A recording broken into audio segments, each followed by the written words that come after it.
begin by stating the obvious that we are holding this meeting electronically pursuant to Governor Lee's executive orders to protect the safety of the public. Also want to extend a special welcome to some new mayors who are joining our gang, if you will. Want to say hello and welcome and ask you all to do the same to Mayor Derek Adams, representing Nolensville, Jack Bell from the city of Lebanon, and Becca Warner from the city of Coopertown. So welcome to you all, and we look forward to getting to know you, hopefully at some point non-virtually. So with that, I'm going to move forward and ask that we approve the meeting minutes. And you have the minutes in your packet from the October 21st, 2020 meeting. I reviewed the minutes, Madam Chair, and I move for adoption. Bill Ketron. Madam Chair, this is Joe Pitts. I second that motion. Okay, thank you both. We have a motion and a second. I would ask if there are any corrections or additions that anyone would request. Hearing no one wishing to make any, I will ask all those in favor of approving the minutes to vote aye. Aye. Aye. And anyone who is opposed to vote no. Okay, we will consider the minutes approved. We move now to public comment, and any members of the public who are present that wish to comment, you may do so at this time. I also want to tell people that if you don't wish to comment but would like to submit comments, you may do that at comments@gnrc.org. And Mr. Skipper, do we have anyone indicating that they wish to comment? I can't see that we do. Do not see anybody in the chat offering comment today, so I think we're good to go. Okay, very, very good. Thank you so much. We will move on then to our one action item for today, which is the approval of the monthly financial report. And I'm going to introduce Ms. Gail Wilson to present the financials, and then we will consider approving. Ms. Wilson? Yes, thank you, Mayor Brown. I'm going to just hit the highlights from the financial report that was included in your packet. At the end of October, we had received $1,782,715. We had expenditures equaling $3,529,914, and we had $3,393,958 in our bank accounts after deducting the TCAT advance. Does anyone have any questions regarding the financial report from Ms. Wilson, or anyone like to offer any additional comment?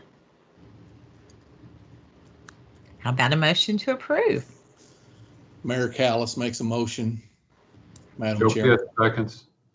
Thank you. I have a motion by Mayor Callis and a second, I believe it was Mayor Ketron. Any just further discussion? Okay, I'm going to ask that all in favor, please say aye. Aye. Aye. And any opposed, please say no. All right, the monthly financial report is approved. I will consider it unanimous. And we'll move now to item 4 on our agenda, which is the informational report, or which the item is the informational reports. And as Mr. Skipper said, they will be compelling and interesting, so please stay tuned. We're going to begin with the 2021 meeting schedule and the membership resource guide that was sent out to you. Mr. Skipper?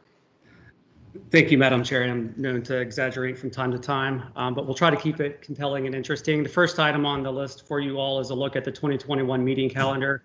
What I've done here is compile the many of the boards and committees that you each serve on. Not all of you are necessarily voting members of these bodies, but your participation as a regional council member is highly encouraged. And certainly fruitful, regardless of your voting privileges. So the full council meeting is set to meet this year, September 22nd at 10:30. This is the 4th Wednesday of the month. So we'll make sure that is on your calendars. The Mayor's Caucus Executive Committee, which is a subset of you, will continue its tradition of meeting on the second Tuesdays at 9 a.m. The Finance Committee, which is the officers of the Regional Council, as well as the small and large city representatives, will continue to meet second Tuesdays at 10 a.m. The Transportation Policy Board that met this morning at 10:15 will continue to meet on the third Wednesdays of the month at 10:15. This executive board that is meeting now will continue to meet third Wednesdays at 11:30. And then the full Mayor's Caucus, which all of you are participants in, will meet quarterly on dates to be determined. So that's a comprehensive look at the general meeting calendar for 2021.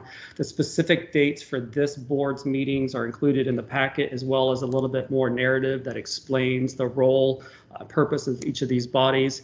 I will say, though, it's really important, though, to sort of track the emails that come out of the organization from Lou, as well as the gnrc.org/calendar, because from time to time there are deviations from the formula here. One example of that is that the Finance Committee and the Mayor's Caucus Executive Committee doesn't always meet in the second Tuesday of the month. It's the sort of another way of looking at it is it's the Tuesday in the week before the board meetings, which happen on the third Wednesday. So there are some deviations, but this is a good look at the rule of thumb for when we are meeting. So let me move on to a look at the membership resource guide. This is a document that we published last year through the efforts of Michelle Lacewell, our deputy director, and her team in communications, that pulls together all the information you might want to know about our organization into a one-stop shop. It's available online at gnrc.org/member guide. It was also sent out in PDF form with the agenda packets, but here you can find information about GNRC's purpose and mission, our state and federal designations. As many of you know, we're designated as the NPO, the federally recognized NPO for 7 counties in Middle Tennessee. We're the federal agency on aging and disability.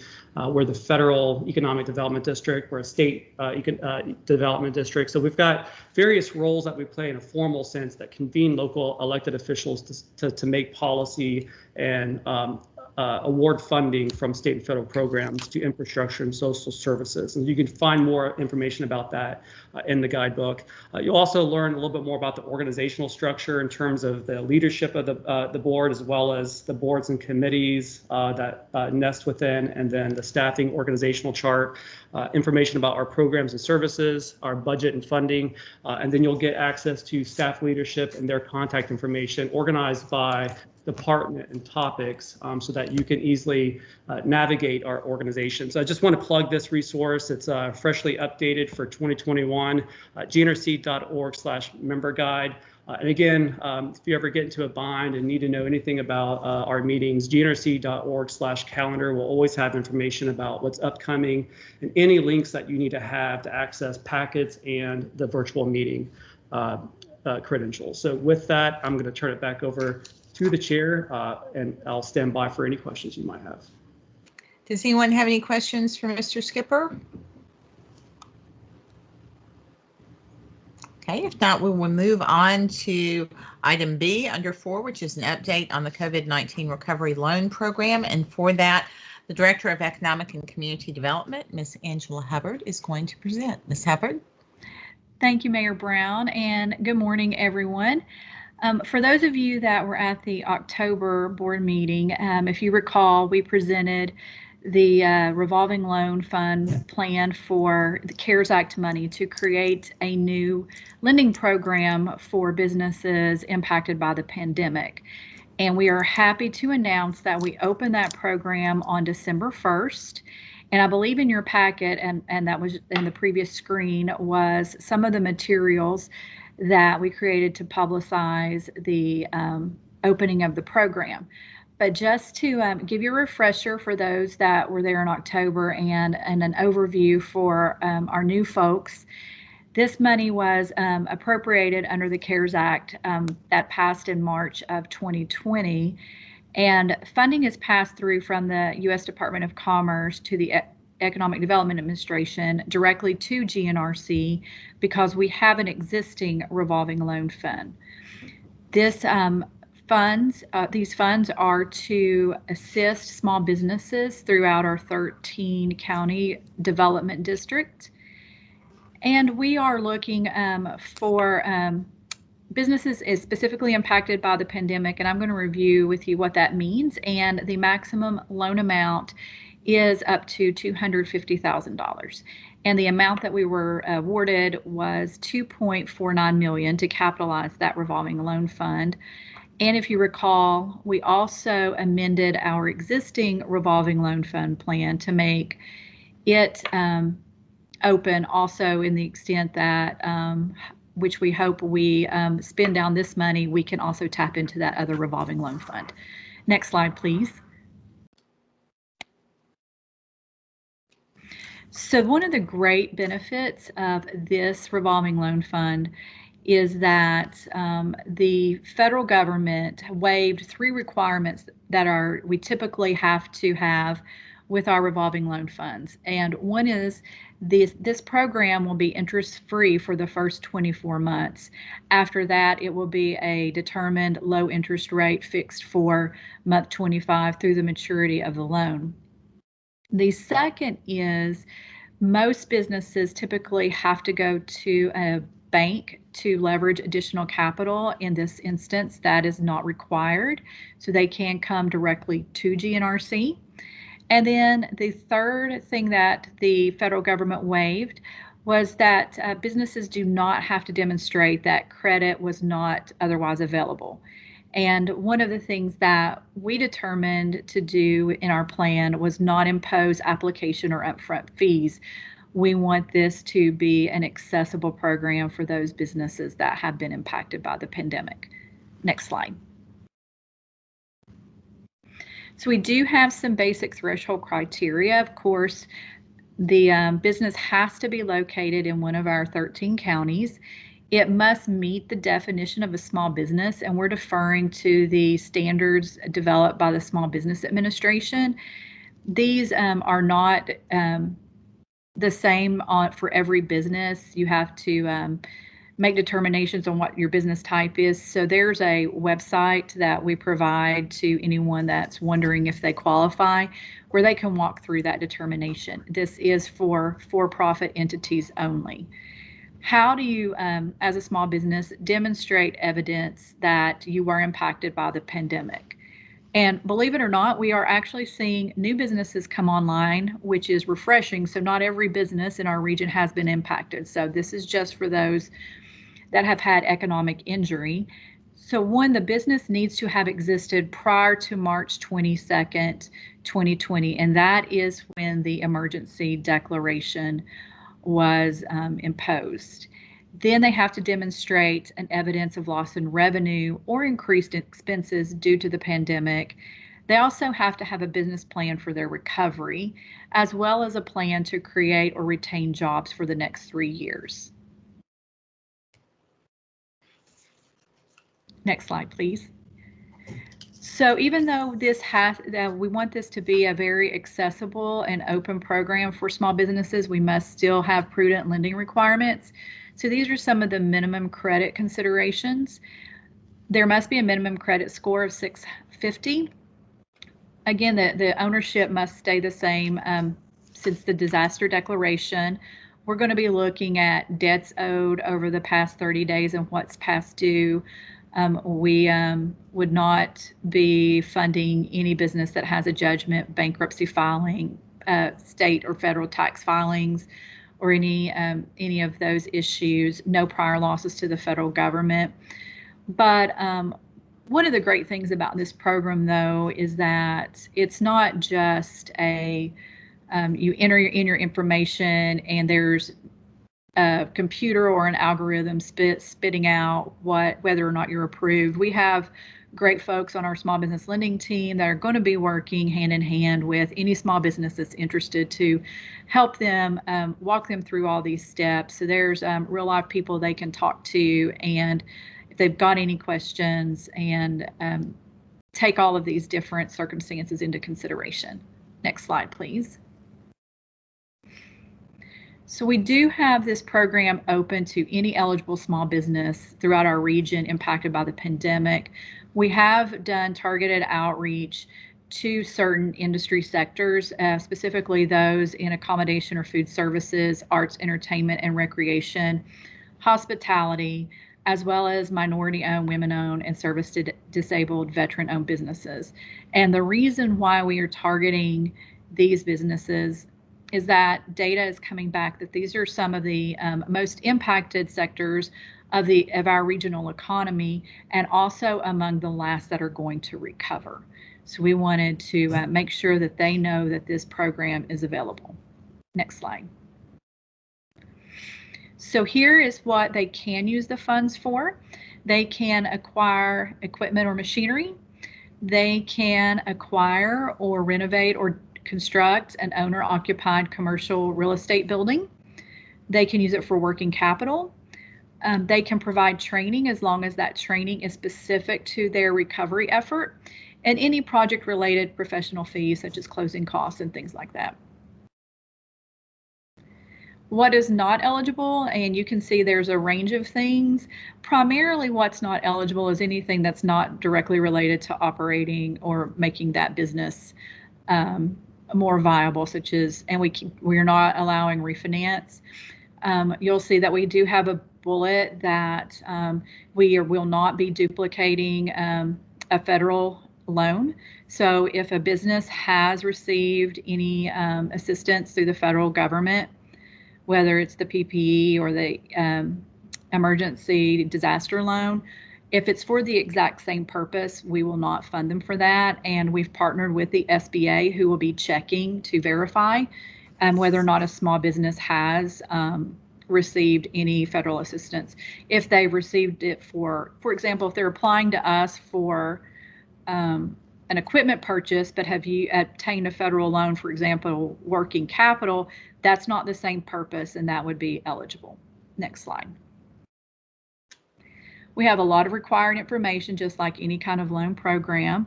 And we have a great document checklist that is really accessible for small businesses to follow. And again, we've outlined exactly what the business plan for recovery, some of the things that it should entail to help those businesses advance through our application process. We have a two-step application process. The first is pre-qualification. So you can imagine that we probably have a lot of interest, and some businesses may not actually be eligible for this program. So to keep them from going through all the steps that are required for the application, we have a filter, which is pre-qualification. The great thing is we have other loan programs that we can use this to filter some of these businesses too. For example, we did get someone through the pre-qualification process that's actually a new business. And so we can steer that company to another one of our loan products. So the first step is you fill out a brief questionnaire. And once you've done that, then we'll go to the next slide. And if it appears that you may be eligible for this program, one of our small business lending team members will provide an application packet, and that is where the more extensive information is captured. Next slide. So once we get the applications back, our small business lending team, who has qualified credit analysts, will review the information and determine whether it meets all the requirements and what kind of collateral is required. And if they feel like the application is meeting all the requirements, then they will forward it on to the MADC board. So next slide, please. So for those of you new, GNRC staffs the Mid-Cumberland Area Development Corporation. It's a nonprofit community certified development company that oversees our loan programs. While this is a GNRC specific loan, MADC will review it and recommend whether the GNRC president should actually approve and sign on the loan approval. That board meets twice a month, so we would be able to move these loan applications through pretty quickly. And if there is an issue with any of the application requirements, then the staff are able to follow back up with that company. And then after that, we will close and fund that loan. So next slide. So there's a lot of things that happen, of course. Everyone that has had a loan, of course, you know that you make your payments, and we do set up automatic payments that are debited monthly. Our team monitors the business throughout the term of the loan to ensure that everything remains healthy with the business, and you know, just the regular servicing that's required. So next slide. So here, and I don't know if you can see my numbers, but we opened this program on December 1st, and as of Monday, we've had 50 businesses come through the pre-application portal. Of that, it appears that only 3 would not be eligible. One, as I mentioned, is a new business, which wouldn't meet the criteria for pandemic impact and can be directed to other loan programs. The 2 others either do not meet the definition of a small business or do not have a proposed eligible activity. So we're excited about the interest so far, and you can see how many, excuse me, have inquired from each of the counties in our region. So we have almost every county covered. There are about 3 where we haven't had any responses yet, but we would certainly be happy to talk with you about how we can do outreach in your community. And then the other table just shows the industry sectors who are applying, and the predominant one is the entertainment industry. So we've had music related, performing arts related applicants. We've had a lot of fitness, recreation, wellness.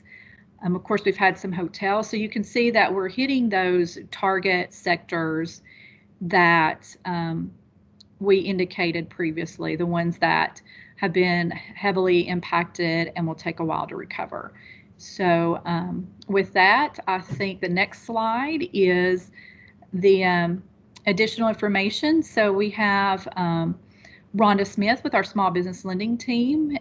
This is her information if you have any follow-up questions. We also have a dedicated website or a web page, gnrc.org/recovery loans.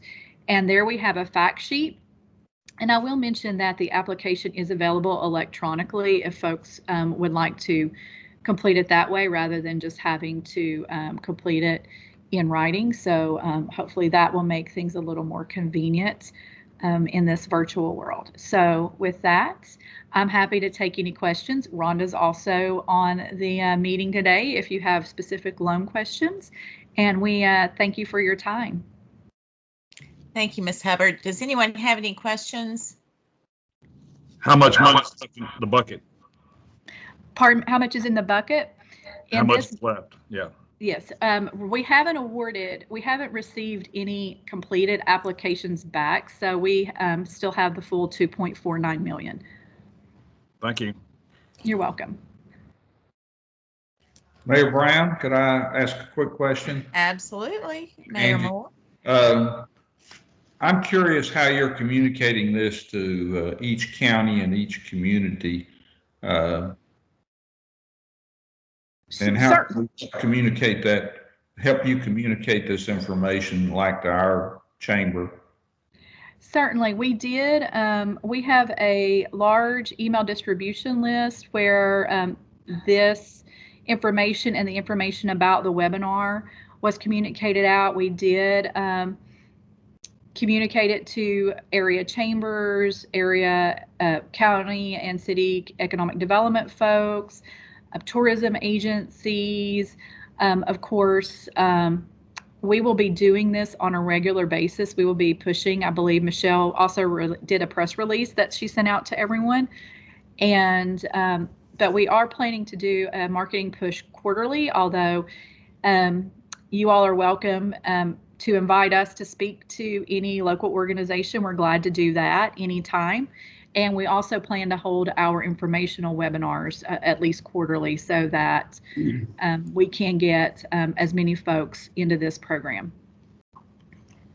Thank you. I'll just add that, like, I went into GNRC's social media and was able to share here in our community, some of the information that they had posted, because they had some good support materials that we could share. And then I also did forward on that information to our chamber because, as you all know, we're getting so much sales stuff right now. I was scared they had missed it and asked them to push that out to their membership. But there is some good material, some good information both on the GNRC site and their social media that you can reuse that's very helpful in that press release too.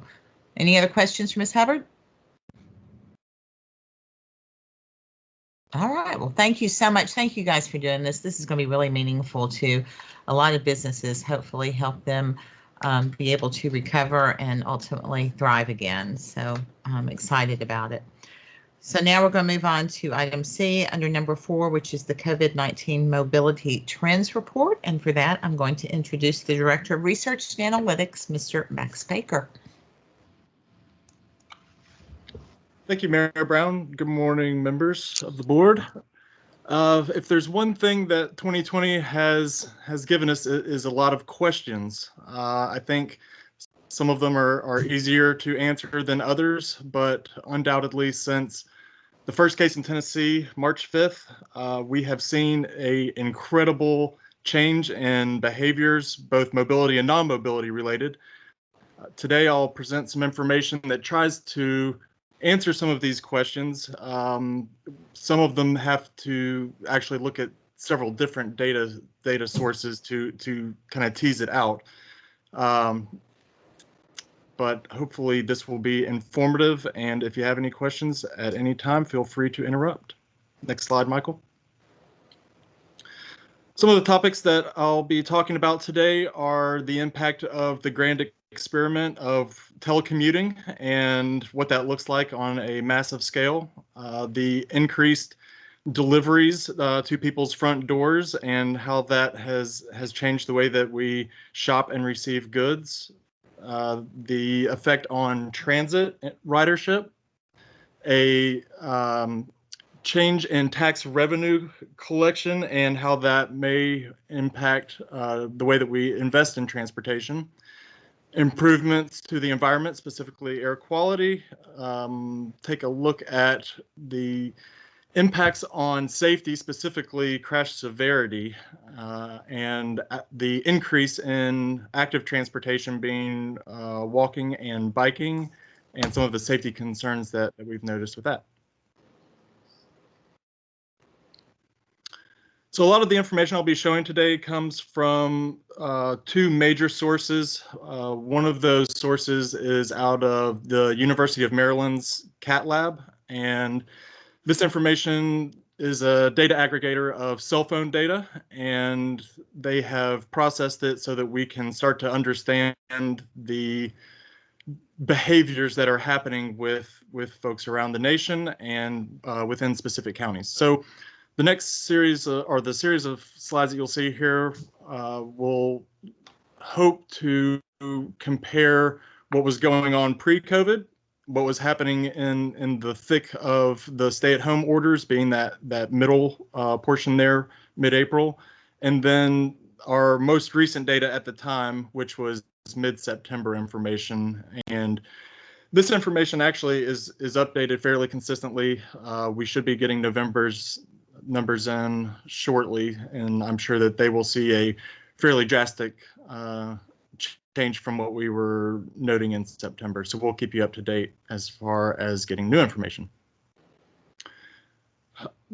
What you'll see here is trips per person. And so what was previously shown is that people were staying at home. And what this slide shows is the actual kind of rebound per se, and the trips per day per person. So even though people are not necessarily going into a place of work, they are still making automobile trips to carry out their daily needs. And that doesn't happen the same way across the state. Obviously, different counties behave in different ways, and so this is a quick snapshot of how different counties have reacted to the stay-at-home orders and have subsequently bounced back to regular activity or near regular activity in the month of September.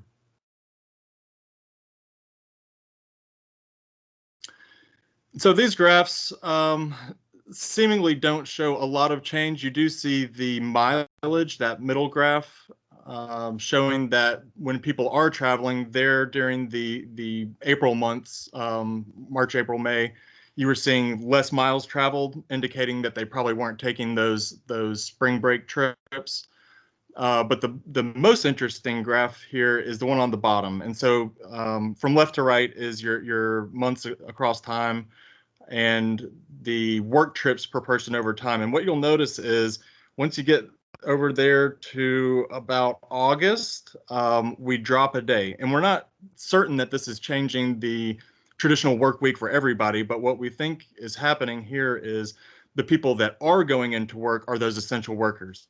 And so they are the ones that are going in 6 or 7 days a week, as opposed to the traditional work trips, which are your Monday to Friday.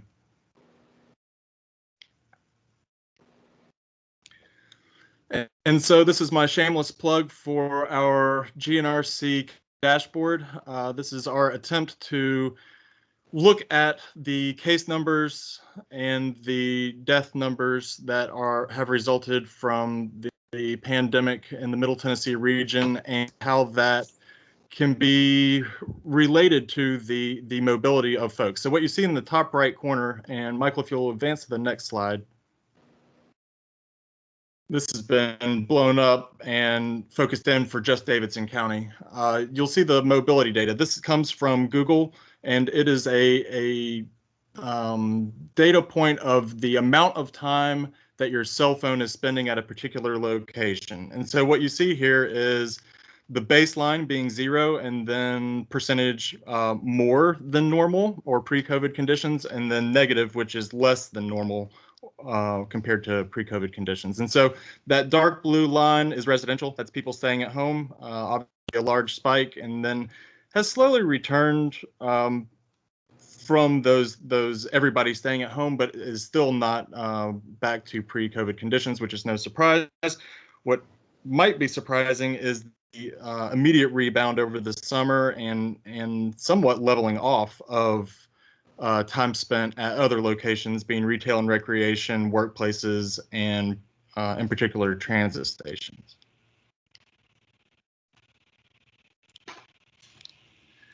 So how does all of that affect mobility? Looking at transit ridership, this was obtained through the American Public Transportation Association.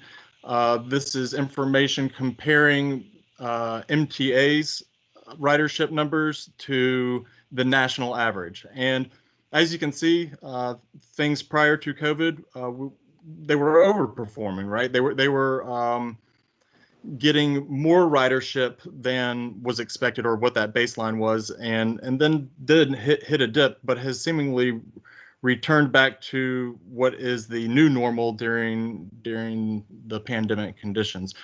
What this does in the future, I think, is anybody's guess. I think we all hope that it gets back up to that 90, 100% level and potentially more, but we will continue to monitor.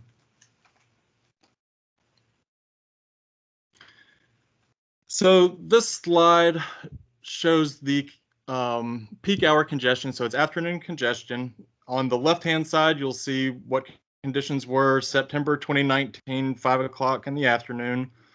The colors that you'll see here are green or operating at free flow speed or what you would expect on an off-peak hour. As it turns yellow, orange, darker orange, and that dark red color, those are your severe congestion. That's operating at 50 or even 25% of your expected speed. The middle map is what conditions were at 5 o'clock during April of 2020. To no surprise, it is very green, which means that people were traveling really as fast as they wanted to. And then on the far right, you can see 5 o'clock in September of 2020. So there are some areas that are experiencing congestion. Notable areas here would be the inner loop, particularly the I-24 corridor and I-65 north. It looks like they are experiencing some form of congestion. And if you go to the next slide. we can kind of take a deeper dive into an area that's familiar with most folks and is probably one of the worst in the region, being the Fessler's Lane area. And so from top to bottom, you can see the roadway in the middle. On the left-hand side is westbound, on the right-hand side is eastbound, and you can see the exits of Fessler's Lane all the way to the I-24 junction. And the 3 columns that you'll see on the left and the 3 columns on the right, the leftmost was pre-COVID conditions, the middle part being that April, and the right column being the September. And so what you see here is what we've seen on those areas that we were familiar with, or what we did see before on I-24 and 65, where we are experiencing congestion, but it's not near to the level and not near to the duration that we have seen prior to March. Next slide. And this is an animation of the day. May have to click it to start it. There we go. I'll let it run through a couple of times. But what it shows on that left-hand side, you definitely see the peak hours lasting, 1, 2, 3, sometimes 4 hours long in the afternoon, and definitely a peak hour in the morning and a peak hour in the afternoon. Obviously, in the middle, it's seemingly the same condition throughout the entire day, with the exception of 440, which was under construction. So that may have led to that information. And then on the right-hand side is the September condition, almost a non-existent AM peak, and the PM peak like we saw on the previous slide.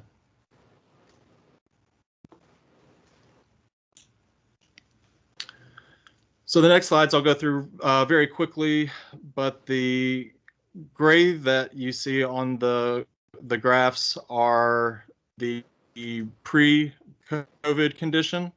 The blue is that April condition, and the orange is the September condition, and these are speeds. So regionally, you can see where speeds used to lower during those peak hours, and they flattened out during those spring and summer months and are returning to a normal or a new normal. And this is for the region. And the next slide is for just the condition, which you can see is much more drastic change.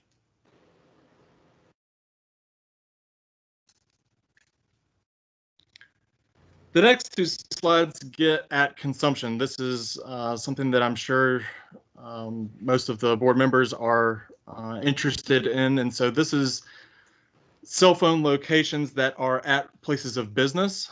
Obviously, during the months in spring and summer, we saw a sharp decline in people actually going to businesses. But we've seen a somewhat rebound in the months of late summer and fall. And the next slide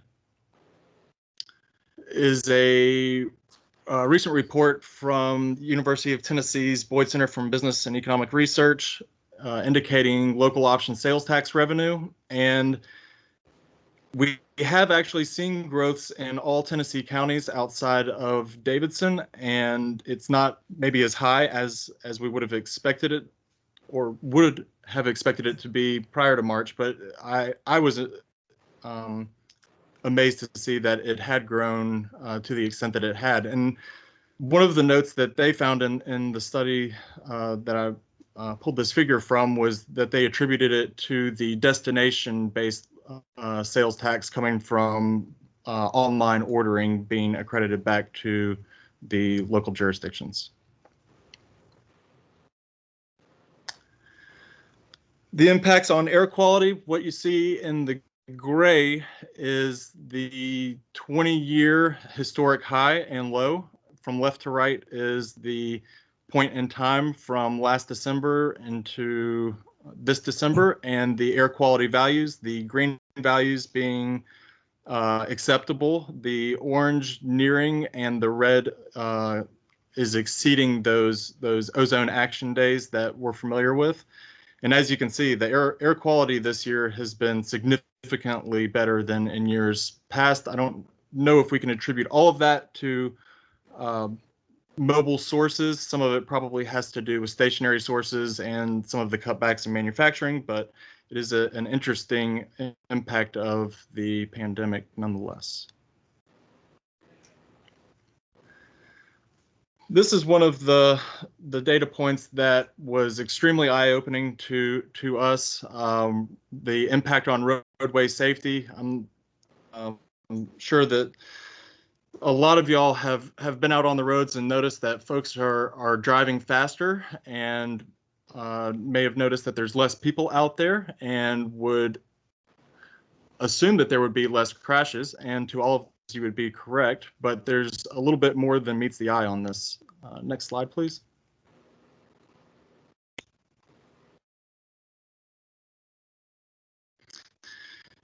In Nashville, we have 3 roads on INRIX's latest risky roads report. That is not a good thing.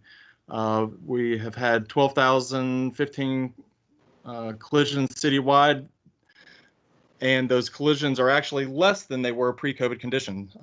But in comparison to other cities, major cities across America, we have not dropped as significantly as they have. So Atlanta, as a point of comparison for those numbers that you see, 18, 22, and 12, they were in the 40s. And those FRC 1, 2, and 3 are your interstate roads, your major collectors, and then your locals. So we are seeing a reduction in crashes, but not as much as we have in other places.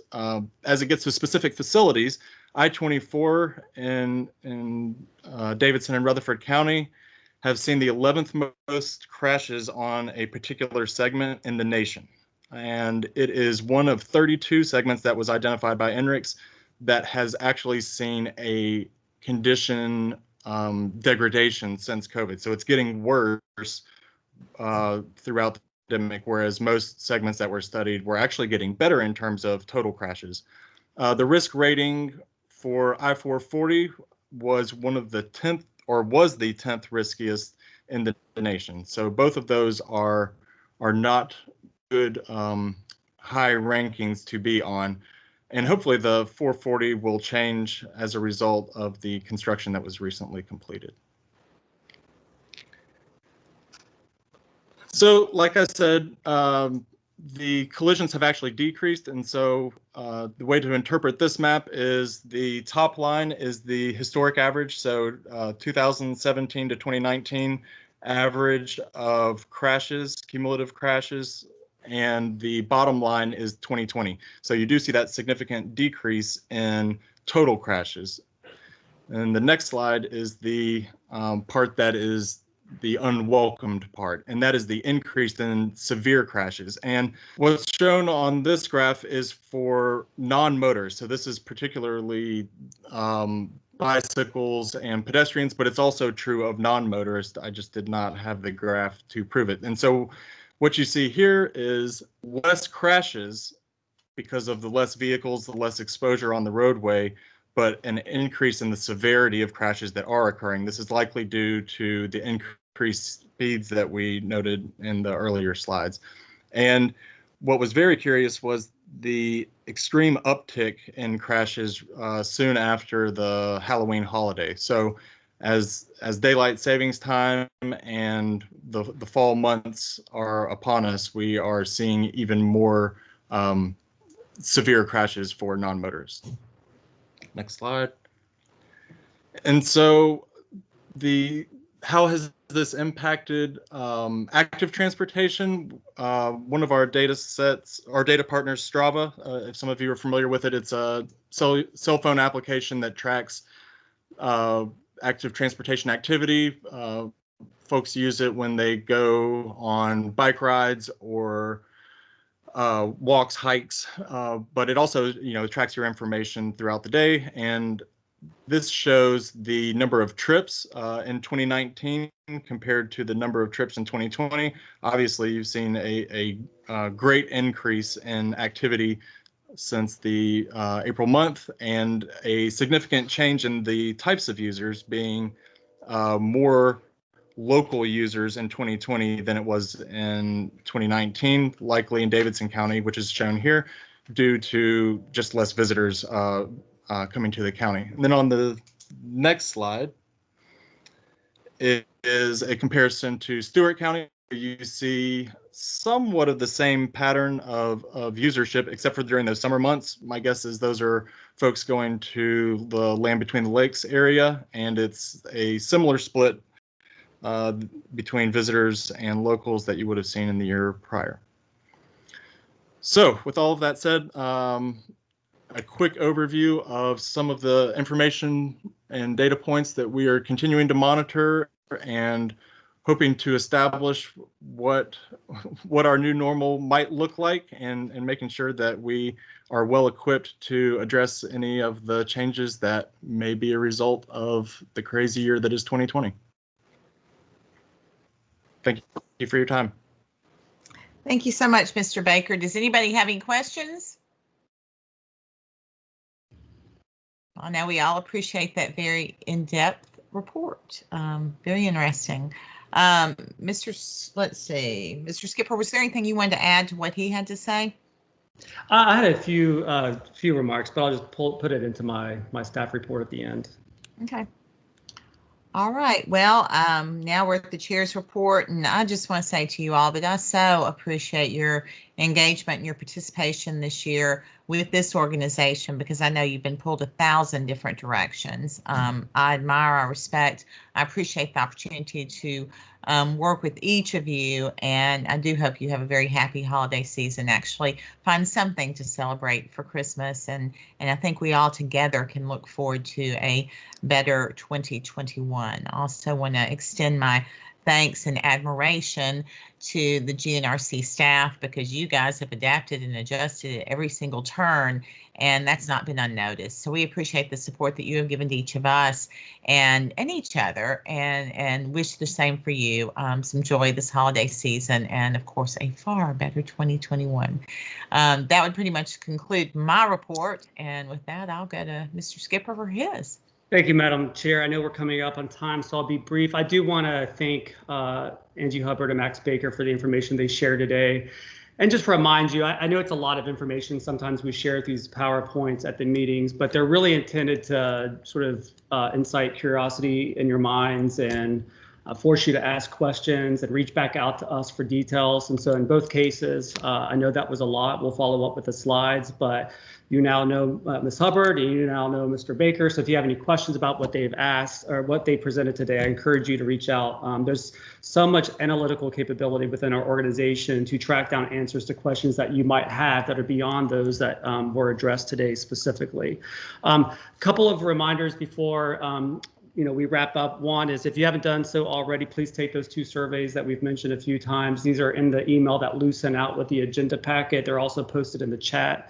And then finally, in closing, I want to really take a minute or two to shine a spotlight on the GNRC volunteer program. This has been a critical part of our organization for many years, but this year it has really proven to be extremely valuable to those across the region who have felt isolated as a result of the pandemic. What you see on screen here is a snapshot of the volunteer program as it was profiled in the annual report that we presented back in September.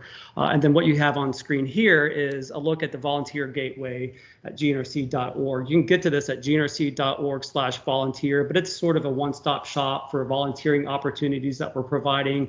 They're an extension of our staffing for the variety of programs and services that we provide. It's a good place to get news and updates on sort of volunteer activities, a good place for volunteers to get trained and get scheduled for their shifts and so on and so forth.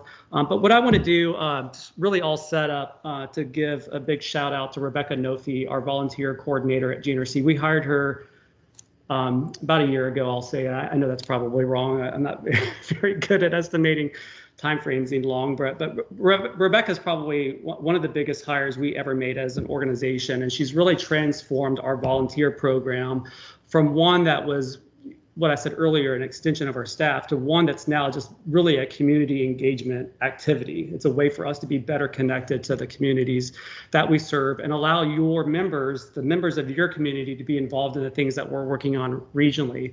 Over the course of this year, since April, I just wanted to give you all some numbers that are just extraordinarily impressive, but through Rebecca's leadership, we were able to use the volunteers that we've onboarded to write more than 16,000 letters to more than 2,200 senior adults across Middle Tennessee, either in one of the 22 nursing homes or assisted living facilities that they reside in, or the public guardianship clients that we have on our roster.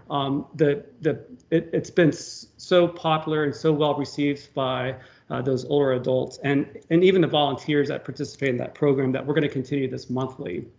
And it seems a simple thing to do, to write a letter to somebody, but the impact that this has had on quality of life for these older adults can't be overstated. Many of them are feeling isolated with the social distancing that's taken place, and they've remarked very vocally about how much they've appreciated being thought of and reached out to during the pandemic. So it's just one example of the power of our volunteering beyond the programming and services that we provide to Middle Tennessee.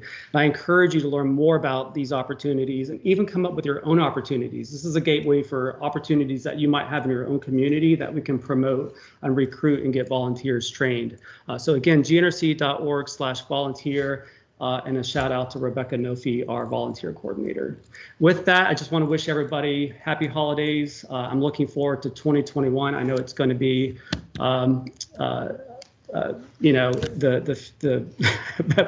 better direction for all of us. So thank you all. And Mayor Brown, I'll turn it back over to you for any final thoughts and to adjourn. Well, thank you. And thank you, Mr. Skipper, for your leadership this year. I know it has been burdensome on you as well, but as I mentioned, the staff has done so wonderfully well at being able to adjust as needed and offer support in so many different ways. Huge shout out. I'll join in that from all of us, I'm certain, to Rebecca and to all of the volunteers that help support. I would encourage us all sharing the Volunteer Gateway, because we know that people are looking for opportunities, and those are some opportunities that they can do and still be socially distanced. With that, I will ask if anyone has any other business to come before the board today.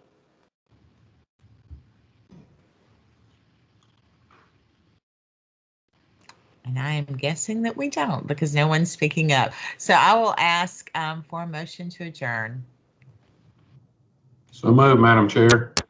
Second, Madam Chair. Motion a second. All in favor, say aye. Aye. Everyone, thank you. Everyone take care, be safe, and we will see you after the new year. Merry Christmas, y'all. Merry Christmas. Merry Christmas.